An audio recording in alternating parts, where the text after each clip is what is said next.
అక్కడ సాతాను కుట్ర జరుగుతుంది. అది పాయింట్. మరి ఇప్పుడు నువ్వు వరుసగా రౌండ్లు చూడతా ఉంటే వాడు ఊరుకుంటాడా? ఊరుకుంటాడా? ప్రతిదీ చుట్టేసే, రౌండ్ చుట్టేసే, అసాధ్యమైనది లేకుండా అన్నీ చేసుకుంటా పో, నేను చూస్తూ ఉంటాను అని ఊరుకుంటాడా? వాడు తెచ్చే దాడులన్నీ విశ్వాసానికి ఆపోజిట్లోనే తెస్తాడని చెప్పాడు. ఎరగనోళ్ళైనా సంపూర్ణ విశ్వాసం, అసంపూర్ణ విశ్వాసం. ఇప్పుడు మీ అందరి దగ్గర ఒక్క విషయంలో పరిపూర్ణమైన విశ్వాసం చూపిస్తా, చూస్తారా? దేవునికి స్తోత్రం. మీ అందరిలో ఒక్క విషయంలో పరిపూర్ణమైన విశ్వాసం ఉంది. ఇది కూడా గుర్తుపెట్టుకోండి, ఏ ఏ విషయాలలో నువ్వు విశ్వాసాన్ని ఎలా ప్రయోగిస్తావో అలాంటి రిజల్ట్ వస్తుంది. అది భౌతికమైనవైనా ఆత్మీయమైనవైనా. ఏ ఏ విషయాలలో నువ్వు దేవుని ముందు ఉంచుతున్నావో ఆ విషయాల్లో వాటికి సంబంధించి నువ్వు ఉంచే విశ్వాసపు పరిమాణాన్ని బట్టి నీకు ఆన్సర్, అంటే పరిపూర్ణతను బట్టి నీకు ఆన్సర్ ఉంటుంది. ఇప్పుడు మీ అందరికీ ఒక విషయంలో పరిపూర్ణ విశ్వాసం ఉందని రుజువు చేస్తా. ఏంటిదంటే, యేసు ప్రభువును నమ్మి మారు మనసు పొంది పాప క్షమాపణ నిమిత్తమై బాప్తిజమం పొందినవాడు పరలోకం పోతాడా, నరకానికి పోతాడా? ఎంతమంది ఒప్పుకుంటారు? చేతులు ఎత్తండి. సగం చేతులు ఎత్తితే సగమే, 2 చేతులు ఎత్తితే ఇంకా ఆనందం. అబ్బా, డౌట్ లేదుగా. అసలు ఇక్కడ మాత్రం ఎంత నిశ్చయతో, వామ్మ ఇది కూడా నమ్మకపోతే పోతాం పాతాళంలో. ఎందుకు? ఈ పాయింట్లో దేవుణ్ణి మనం నమ్మేటప్పుడు ఏదన్నా డౌట్ ఉందా మనకి? ఇంకొకళ్ళకి ఏదన్నా ప్లేస్ ఇస్తామా? యేసు ప్రభు ఒక్కడే కాదు కానీ ఇంకా కొంతమంది ఉన్నారని ఎవరికన్నా చోటిస్తావా? ఏయ్, పొరపాటును కూడా మాట్లాడే పని లేదు, ఇంకెవ్వరు లేరు. ఆ ఒక్కడే యేసే. ఆయనే నన్ను నిత్య జీవానికి తీసుకెళ్తాడు. ఎంత నిశ్చయత! నేను చెబుతున్నా, దేవునికి స్తోత్రం. మిగిలిన కార్యాల విషయంలో 0 పూర్తిగా రాకపోయినా ఈ ఒక్క విషయంలో మాత్రం పరిపూర్ణమైన 0 కనపడింది అందరి దగ్గర. అందుకే విశ్వసించిన వారందరూ నిత్య జీవానికి ఖాయం. జాగ్రత్త, చేతులు నొప్పులు పడుతుంది, మెల్లిమెల్లి కొట్టండి. దేవునికి మహిమ. ఇక్కడ డౌట్ లేదు, కన్ఫామ్ అనమాట. పరిపూర్ణంగా వెళ్ళిపోయేది ఖాయం. ఆ నమ్మేది ఖాయమే, నువ్వు పోయేది కూడా ఖాయమే, అందులో డౌట్ లేదు. ఇక కార్యాలను సిద్ధింపజేసే విషయంలో అపోస్తలులు ఎలాగ విశ్వాసం ఉంచారో, భక్తులు ఎలాగ విశ్వాసం ఉంచారో. నేను శనివారం రోజుకి అక్కడ ఉండాలయా అన్నాడు జార్జ్ ముల్లర్ అనే దైవజనుడు. షిప్లో ఎక్కి ఎవరి దగ్గరికి పోయి? నావికుడి దగ్గరికి పోయి. మీకు తెలుసు అంటే ఆయనే ఉన్నాడండి, ఆయన కూడా క్రైస్తవుడే, కానీ ఆయనే ఉన్నాడు తెలుసా? ఒక్కసారి అటు చూడండి అన్నాడు. నేను చూడండి అన్నాడు. ఆయన ఎందుకు చూడాలి? నేను చెప్పిన మాట ఏంటి? నువ్వు నన్ను చూడమనేది ఎందుకు? కాదు సార్, దారి అర్థం కాక నేను చూస్తుంటే అంత మంచుగా మేసి, అసలు ఇది ఎటు పోతుందో అర్థం కాక నేను గందరగోళం అవుతుంటే నాకు టైం ఇస్తున్నావే, ఈ టైం కల్లా నేను ఆడికి చేరాలని. ఎట్లా సాధ్యమైంది సార్? కష్టం అన్నాడు. నాకు తెలీదు. చూడండి సార్, అడు చూడండి. నేను చూడను. నేను ప్రభువుకి వెళ్ళి చూసేవాడిని, సమస్యలకి వెళ్ళి చూసేవాడిని కాదు, ప్రతికూలతల వైపు చూసేవాడిని కాదు, ఇబ్బందుల వైపు చూసేవాడిని కాదు. దేన్నైనా కదిలించగల యేసు వైపు చూసేవాడిని. అది నేర్చుకున్నాను అన్నాడు. బాగా వినండి. ఏమో ఇదైతే కష్టం అన్నాడు. అఫ్కోర్స్ నీకు కావచ్చు, కానీ నాకు, నా దేవునికి, బ్రదర్ ప్రార్థిద్దామా అన్నాడు. ప్రార్థన చేద్దాం. ఇప్పుడు యేసుప్రభుని నమ్మిన మనందరికీ ప్రార్థన సెంటిమెంట్. పొరపాటున ఎవరన్నా ప్రార్థన చేద్దామా, ఇంతసేపు మాట్లాడుకున్నా కాసేపు ప్రార్థనలో ఉందామా అంటే లోపల భలే బాధ. పెద్ద భక్తురాలమ్మ ప్రార్థన అంటే మళ్ళీ కాసేపు సుత్తి అంతసేపు అన్నా చెప్పు. కాసేపు ప్రార్థన చేద్దాం అనగానే ఆ మాట అన్న వ్యక్తిని దుష్మన్కే బచ్చే హే అన్నట్టు చూస్తూ ఉంటారు. దేవునికి స్తోత్రం కలిగి మనసులో ఫీలింగ్ చేయకుండా పోతే మళ్ళీ ఏం మొహం పగిలిద్దో. ఆ ప్రార్థన ఇప్పుడు వద్దులే అంటే మళ్ళీ చుట్టూ ఉన్న వాళ్ళందరూ ప్రార్థన వద్దండి సైతాన్ సంబంధం అనుకుంటారేమో. అని ఎంత ఫీలింగ్ ఉన్నా, ఎంత విరక్తి ఉన్నా, ఎంత ఇబ్బంది ఉన్నా 2 మాటలు క్లుప్త ప్రార్థన, ఎక్కువసేపు వద్దు, 2 మొక్కులు అందరూ జాగ్రత్త, 2 మొక్కులు చేయాలి అని ఎంత అవకాశం ఉండి అంత తేల్చేస్తారు. మొత్తానికి మోకరించడం అయితే ఖాయం, లేకపోతే తిట్టుకుంటారు కదా. ప్రార్థన వద్దని వెళ్ళిపోతున్నాడు సైతాను ముఖం అని అనుకుంటారు కదా. ప్రార్థన వద్దని పోతున్నాడు సైతానుడు అనుకుంటారు కదా. అందుకని ప్రార్థన అనగానే లోపలే సణుగుడు, పెద్ద భక్తుడు ప్రార్థన అంటాడు వీడు ఒకడు. బయటికేమో చేద్దాం బ్రదర్, 2 మాటలు చేయండి వెళ్దాం. అనుకోలేదా? అనుకోరా? లోపల తెలుసు. కొన్నిసార్లు ఏమో చేయాలనిపిస్తుంది, కొన్నిసార్లు మనకేవో ఆ టెన్షన్స్ ఉంటాయి, ఇబ్బంది అనిపిస్తుంది. కానీ మన బ్రదరు నీకు ప్రార్థన చేయడం వచ్చి ప్రార్థన చేద్దామా అంటే సరేపా వెళ్ళారు, ప్రార్థన మోకాళ్ళు ఉన్నారు. జార్జ్ ముల్లర్ గారు ప్రార్థన చేశాడు. ఆయన ప్రార్థన చేశాడు, మరి ఎదురున్న ఇంకొక ఆయన కూడా చేయాలిగా. ఆయన ప్రభువా నీకు స్తోత్రం అని మొదలుపెట్టాడు. అవసరం లేదు అన్నాడు. ఇదేంటండి ప్రార్థన ఆపి లేపుతున్నాడు.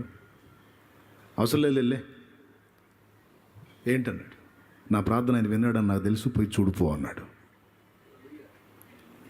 నా ప్రార్థన ప్రభు విన్నాడని నాకు తెలుసు, ఆయనే నన్ను వెళ్ళమన్నాడు. నాకు మార్గము ఆయనే సరళపరుస్తాడు, నన్ను ఏది అడ్డగించలేదు. చెప్పిన టైం ప్రకారం నన్ను అక్కడ దించి తీరుతాడు. నువ్వు వెళ్ళి చూసుకోపోమన్నాడు. పోయి చూస్తే ఏం లేదు, నీట్గా కనపడుతుంది సముద్రం మీద త్రోవ. అప్పటిదాకా ఆవరించిన మంచు, దారి గమ్మేసిన మంచు ఏం లేదు. దేవునికి స్తోత్రం కలుగును గాక. హల్లెలూయా. మరొక దైవజనుడు కూడా అంతే, ఓడలో ప్రయాణం చేస్తూ ఉంటాడు. ప్రమాదంలోకి వెళ్ళిపోద్ది ఓడ. ఎటు పోతుందో అర్థం కాని పరిస్థితి అయిపోతుంది. కొంచెం ముందుకెళ్తే రాతి తిప్పలు ఉంటాయి, రాతి తిప్పలు అవి తగిలితే ఓడ బద్దలైపోతుంది. అటు వెళ్ళకూడదు. ఇంకొకెళ్ళి లాగితే అటుపక్క నరమాంస భక్షకులు ఉండేటువంటి దీవి, అటు వెళ్ళకూడదు. రాతి తిప్పలు తగిలితే ఓడ పగిలిపోయేది ఖాయం. ఓడ ఆ దిక్కుకు పోతే వాళ్ళ చేతుల్లో మాంసాహారం అయిపోయేది ఖాయం. ఇప్పుడు ఏం చేయాలా? ఆ ఓడలో దైవజనుడు, బహుశా హడ్సన్ టేలర్ అనుకుంటా దైవజనుడు, ఆయనేనా సంథింగ్, హడ్సన్ టేలరే కదా, రైట్, ఆయనే హడ్సన్ టేలర్ అనే దైవజనుడు. ఏమంటే వినండి, జాగ్రత్తగా వినండి, మైండ్లో తీసుకోండి. బాగా అలవాటు అయిపోయాం వినటానికే. దేవుని మాటల్ని తీవ్రంగా తీసుకోవటం అనే ముఖ్యమైన సంగతి వదిలేశాం. భక్తులకి, ఆనాటి ఆ యోధులకి, ఆ కార్యాలు చూసిన వారికి, ప్రస్తుతం మనకి తేడా ఏంటంటే, దేవుడు చెప్పిన ఏ మాట అయినా నిరర్థకము కాదు అనే దేవుని మాట, ప్రతి మాటని తీవ్రంగా తీసుకున్నారు వాళ్ళు. అందుకే వారికి రిజల్ట్ కూడా తీవ్రంగా ఉంది. ఇప్పుడు పరిస్థితి ఎలా వచ్చిందంటే, దేవుని మాటలు తీవ్రంగా తీసుకోవటం వదిలేశారు. తీవ్రంగా వింటున్నారు కానీ తీవ్రంగా తీసుకోవట్లే. మీరు చెప్పండి, నేనేమన్నాను ఇప్పుడు?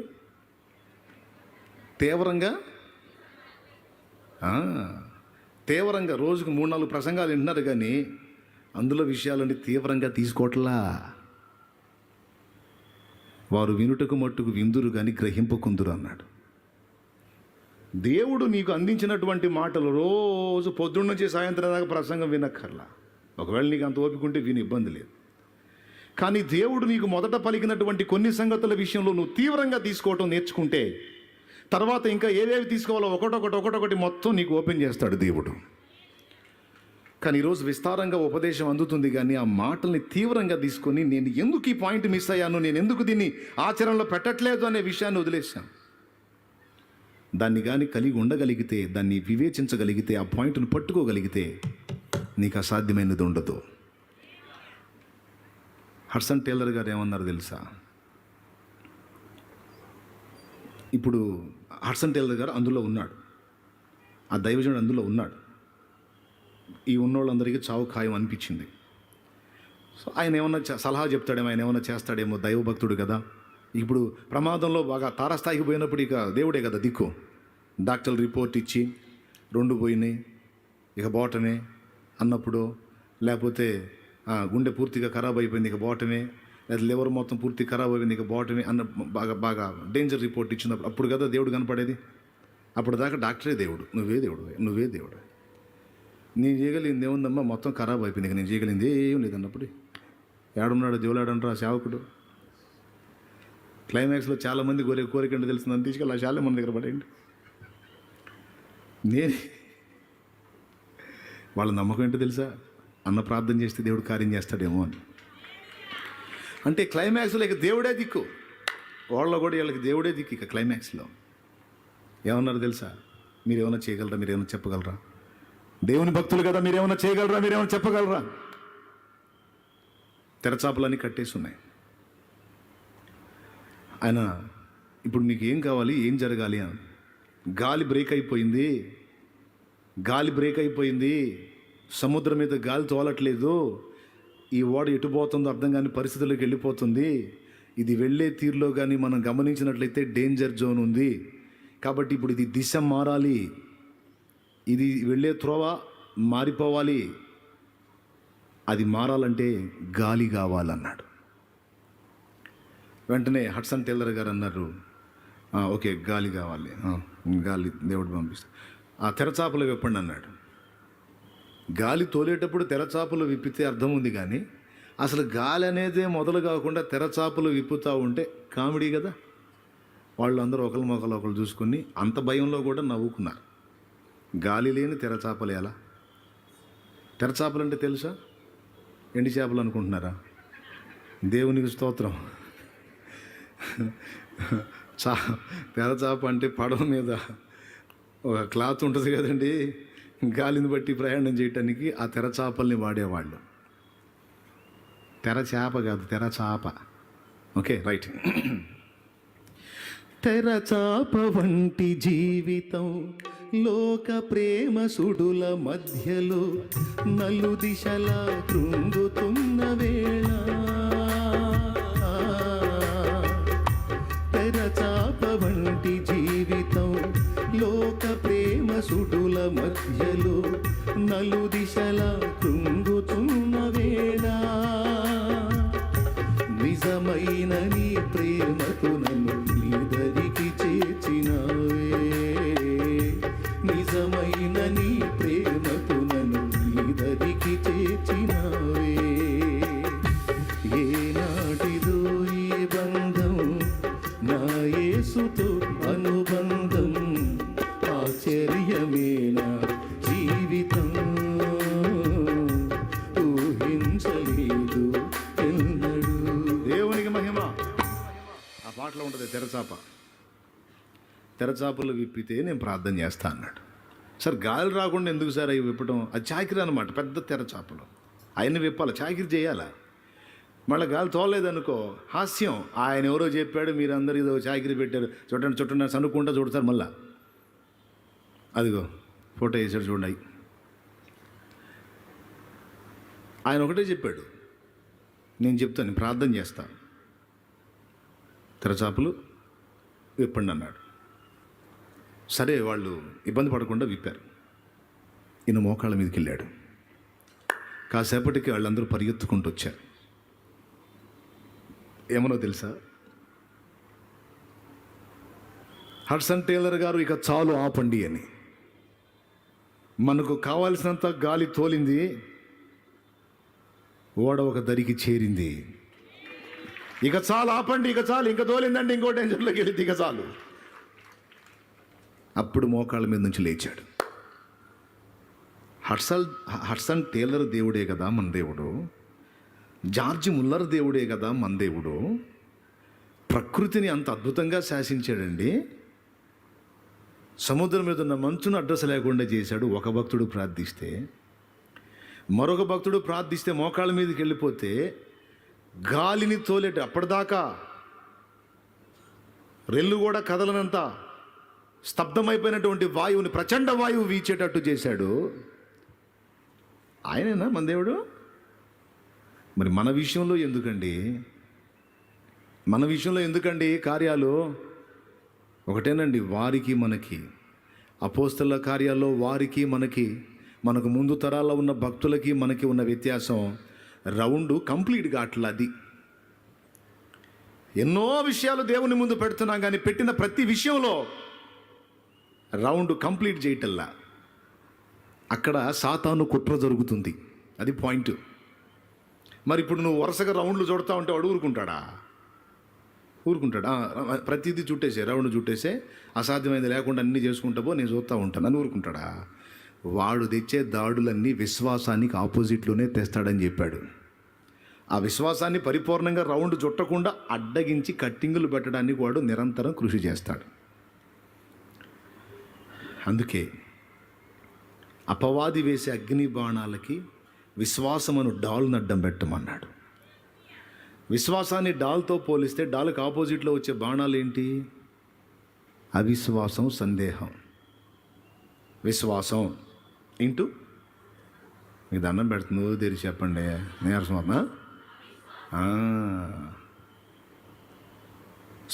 నిశ్చయం, నిశ్చయం ఇంటూ అనిశ్చయం లేక సందేహం. దేవునికి మహిమ.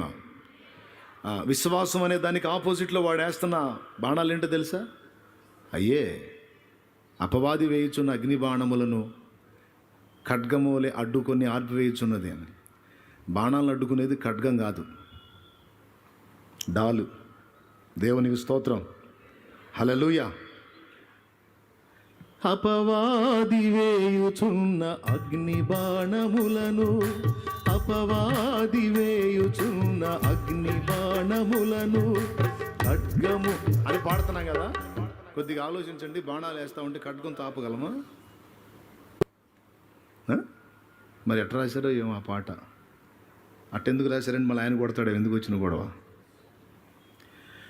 మా ఒక బ్రదర్ పాడాడు, యేసు వైపు చూచుచు పందెములు ఓపికతో పరిగెత్తుదు అనే పాటలో వాక్యమనే ఖడ్గమును పట్టుకొని వీడని విశ్వాసమును కట్టుకొని, ఆ పాటలో అంటాడు, అపవాది అగ్ని పొదిని ఆర్పివేయుదాం, ఆత్మలో ప్రతి సమయం ప్రార్థించుదామని. అందులో కూడా ఈ 2 పాయింట్లు మెన్షన్ అవలా.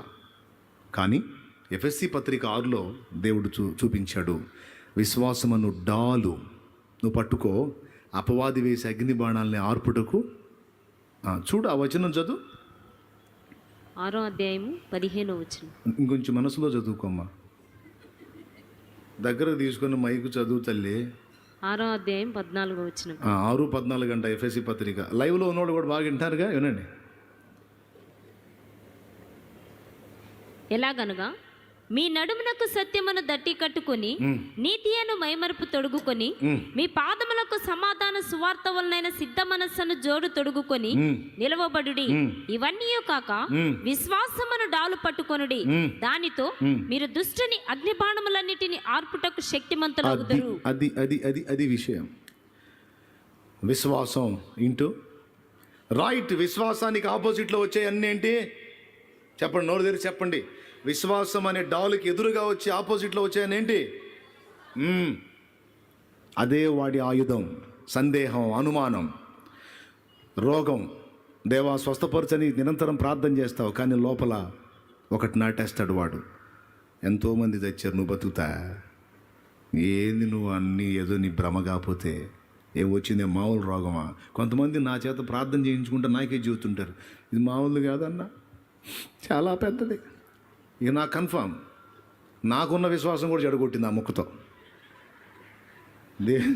దేవునికి స్తోత్రం కలుగును కాక. నాకున్న విశ్వాసం కూడా చెడగొట్టేసింది ఆ మాటతో. ఇంకేం చేసేది నేను? ఇక ఆత్మానందం పరమానందం అన్నట్టు ఇక ఆమె చేతి ప్రభావం నాకు పని చేసుకుని ఆయన సహాయం చేయరు. సునావులో గద్దించేది రోగాన్ని కదా, ముందు ఏమన్నా డౌట్ తీసే ప్రభా. డౌట్ పోతే రోగం పోయింది.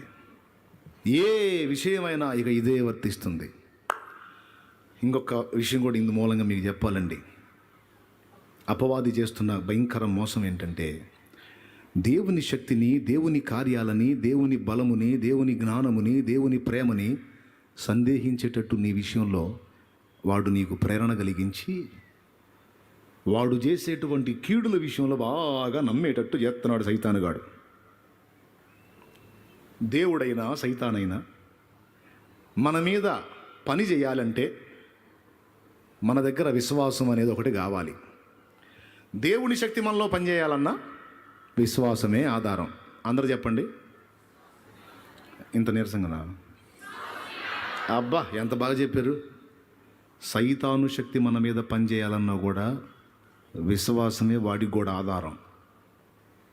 తెలుసా మీకు? మనలో ఏర్పడిన విశ్వాసాన్ని ఆధారం చేసుకునే వాడు శోధించేది. మనలో ఏర్పడిన విశ్వాసాన్ని ఆధారం చేసుకునే దేవుడు మనలో క్రియ చేసేది. ఎంతమందికి అర్థమైంది? సైతానుగాడు మనలో పనిచేయాలన్నా కూడా ఏది ఆధారం? దేవుడు పనిచేయాలన్నా డౌట్ లేదుగా. ఇప్పుడు దేవుని మీదేమో సందేహాలు పుట్టించి వాడు చేసే కార్యాల మీద మహానమ్మకం పుట్టించాడు. చాలా మూవీస్లో చూసారా మీరు? దయ్యాల సినిమాలన్నింటిలో దెయ్యమే హీరో. దయ్యాల సినిమాలన్నింటిలో దెయ్యమే హీరో. దాన్ని ఎంత హైలైట్ చేసి చూపిస్తాడంటే ఇక దానికి అసాధ్యమైన ఏమి ఉండవు. అందులో దెయ్యం పాస్టర్లను కూడా కొడుతుంటుంది. సేవకుడు కూడా సిలువ పట్టుకుని గడగడగడగడలు ఆడుతూ ఉంటాడు. గందరగోళం అయిపోతుంటుంది, చంపేస్తూ ఉంటుంది, ఎట్లెట్లో చేస్తూ ఉంటుంది. ఇవన్నీ ఎందుకు అనుకున్నా? మనలో సందేహం, అనుమానాలు పుట్టించడానికి, దయ్యాన్ని గొప్పగా చూపించి దేవుణ్ణి తక్కువగా చూపించే ఒక కుట్ర అది. మనుషుల దగ్గర నుంచి వినబడే మాటలు కూడా అయ్యే. మనుషుల దగ్గర నుంచి వినబడే మాటల్లో కూడా ఈ విషయం ఉంటుందండి. జాగ్రత్తగా వినాలి. నీ చెవికి వినబడుతున్న ప్రతి మాట అది దేవుని నుండి వస్తుందా, దేవ వ్యతిరేకమైన పరిస్థితుల నుండి వస్తుందో గమనించుకోవాలి, వివేచించుకోవాలి. స్తోత్రం చెప్పు, గట్టిగా చెప్పు. నీ చేతనే నమ్మిస్తాడు. నువ్వు ఆశిస్తున్నవి నీకు దక్కవు అని, నువ్వు అనుకున్నవి నీకు జరగవు అని నీ చేతనే నమ్మిస్తాడు. నమ్మించి నీ చేతనే విశ్వాసం ఉంచిపిచ్చి దాన్నే ఆధారం చేసుకుని అధికారికంగా వస్తాడు నీ దగ్గరకు. వాడు ఏబు దగ్గరకు వచ్చేటప్పుడు ఈ తంతే ఉపయోగించాడు వాడు. సాతాను ఏబు దగ్గరకు వచ్చేటప్పుడు ఇదే తంతును ఉపయోగించి ఎంటర్ అయ్యాడు. ఏదోటైంది. ఇది ప్రతి విషయానికి వర్తిస్తుంది, సేవకు కూడా వర్తిస్తుంది. అబ్బో మన వల్ల మన కష్టంలే, అబ్బో మనకు సాధ్యం కాలే, మనకి ఇంతవరకెళ్ళే. గుర్తుపెట్టుకో, నువ్వు ఎంతవరకు పరిధి గీసుకుంటావో ఆ పరిధి వరకే దేవుని శక్తి నీలో పనిచేస్తుంది. ఎంతవరకు నువ్వు పరిపూర్ణంగా విశ్వసించగలుగుతావో అంతవరకే దేవుడు చేయగలుగుతాడు. దేవునికి స్తోత్రం.